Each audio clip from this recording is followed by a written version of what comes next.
Hello everyone, this is John Andrzejewski with South Texas Fishing, and this episode is a little bit different than most of our episodes. Usually we're out on the water somewhere and I'm talking about a different technique that I use or whatever for catfishing. This episode I actually shot in the house, in the kitchen. Don't tell my wife, she was out of town luckily because she doesn't like me cleaning fish in the house, but the cleaning station at the lake was broke down, and I remember a fan asking me to do a video on how I process my fish and then how I cook them. So I went ahead and brought them home, set up video camera, shot some footage of me filleting them up, and then how I prepare to cook them. So if you want to see information on that, just sit tight and enjoy yourselves.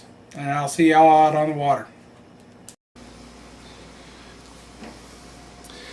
Alright, like I said earlier, I don't usually do this at the house, so when I do go, and I know I'm going to keep fish, I clean them at the lake at their cleaning station. I always get a pair of these cheap garden type gloves, right? Help keep the mess down. And then I wear an old shirt, or I bring an old shirt with me that I can throw on over my regular shirt so that my fishing shirt doesn't get trashed. Alright, so we got a nice little eater size blue cat. I use a electric fillet knife, and for this size fish I'll come in behind the rib. So you've got this fin here, you got the dorsal fin up here at an angle by those two. Go in. Tell my blades are getting a little dull. Once you get to the back, halfway, so you got the backbone, you turn.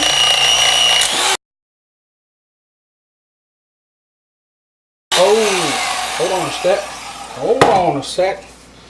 That didn't work well.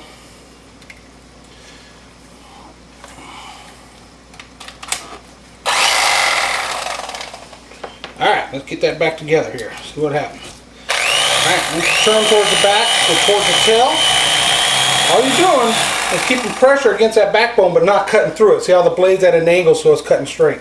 Again, this is not for you guys that's been doing this for a long time or have your own ways. But my buddy asked me how I do it. Asked me to do a video, so here we are. Alright, so I flip that over. And then what I want to do now, see how I left it attached? I want to get that skin side done. I'll bend the tail back up under the fish. And to do this, a lot of times you just got to break the bones right there. There you go. Alright? And again, you're going to go down in, but this time you're not going down very far because you're not going, you don't want to go through that skin. So you just get a start like that, and then hold it level, almost flush, and pull the knife, or pull the fish. And you might leave some on there. I think I left a little bit on there like that. It's alright, you can always either trim it off now. See how it's coming off real easy? I'll do this, or I'll go, if I'm out at the fish cleaning station, it's a hot day, and I don't feel like mucking with it, I'll bag them just like that, and then I know the day that I take them out to prep them, I'm going to go ahead and trim that stuff off anyway, so it's no big deal. Alright, so there's your first fillet, skin side, other side. Now on these blues, the little blue cat, some of this red meat in here can taste bad, so when I go to cook these, I'll probably cut that portion of the red meat out, just so you don't have that bad fishy flavor. You got some people who complain that your fish tastes too fishy. That's the fat. It's between the skin and the flesh. If you got bigger fish, when you're doing that skin, instead of getting right down to the skin and going along it, come up a little bit, leave a little bit of that flesh on the skin, and you won't have that fat, because that fat, that's right where it's at. Okay, so we flip the fish over. Come in, same angle as we did first time. Come across, right along that backbone. Flip them over. Now we're going to get that skin off again. Blades are a little bit dull. This will go a lot easier. Always have sharp blades. You keep a spare set. I only want a little better. I want to get that fin off of there. The other thing I didn't show you on the first fillet that I'll do is if you leave any of the stomach pocket, there's a little silver piece right here. That was up where the stomach was. Trim that off too. That's not good. Alright. We'll trim that off of this one too. You can see the stomach pocket right here. Alright. Take it at a little angle. There's my two first fillets right there. Now, when I go to cook those, I'll prep them a little more with a paring knife, get whatever I left. And a lot of people think, wow, you left a lot of stuff on that catfish, you know, the head's way up here. But in reality, that area right over the rib bones is very thin. If you cut up here, and you can cut through those rib bones, flay it the exact same way I just did, and then when you turn it over, okay, so the ribs will be right here, come in with your knife and flay those ribs out. But if you do that on these small fish, you're going to realize you have nothing left there. There might be a little paper thin piece of meat, and that's it. So you're wasting a lot of time, especially if you have a lot of fish, on an area that you really just don't have a lot of meat, okay? But again, to each his own. So that was a nice little blue. A smaller channel cat in here that are great eating, okay? They're a little stiff. They've been in that ice for a while. This is a nice little small channel cat. I'll do him the exact same way. Now the channel cats, you usually don't see the problem with that. What I just did, you hear that bust? That was this dorsal fin, or this pectoral fin right here. You put them on their sides and they stick up because that fin holding them up. So I just smash it down because I want them kind of level so I can get a better angle at them. But anyways, on these channel cats, you don't get the fat that you do, at least I don't. I don't have the issue with fatty fish taste from channel cats that you do from those other ones. And these, you'll see, there's yellow right there in the back. That's actually in the flesh.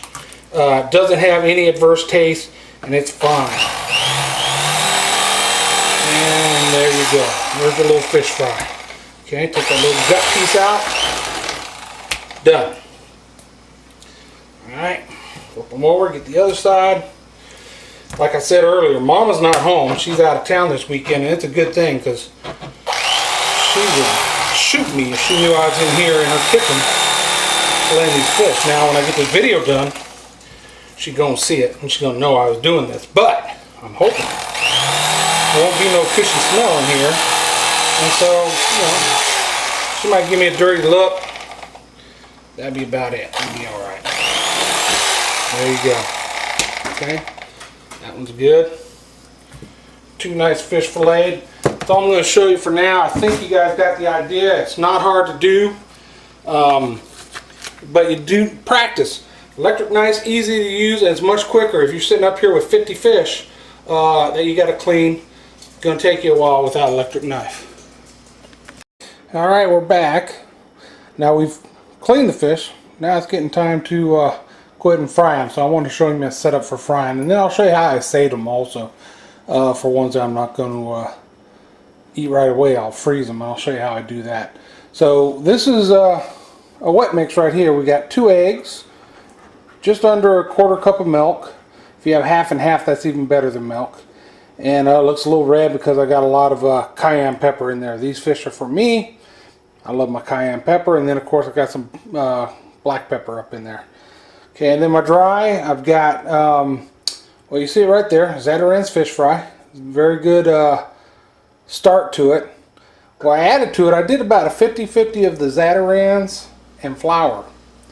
And then again, I added black powder and I added my cayenne powder.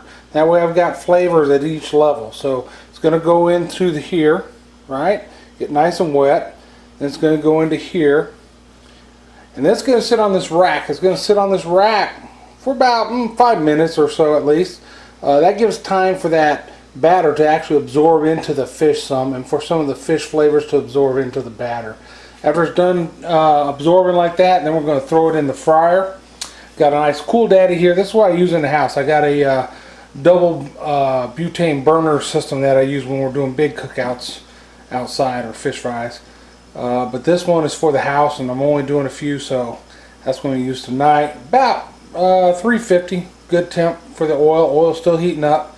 Then when it comes out of the oil, I put it on another rack just like the first one. This one lets the grease or the oil drip down into that paper towel underneath and doesn't let the fish sit in it. So it crisps up a little bit better. It just tastes better to me. The oil I use is peanut oil. It's a little more expensive, but it's probably the best tasting oil I've found. And I'm sure there's other folks who use different oils. You got your favorite, whatever it is, go ahead and use it. So I'm going to get the fish out here in a minute, and I'll show you how I store my fish, and then we'll get to cooking here once that heat gets up to temp.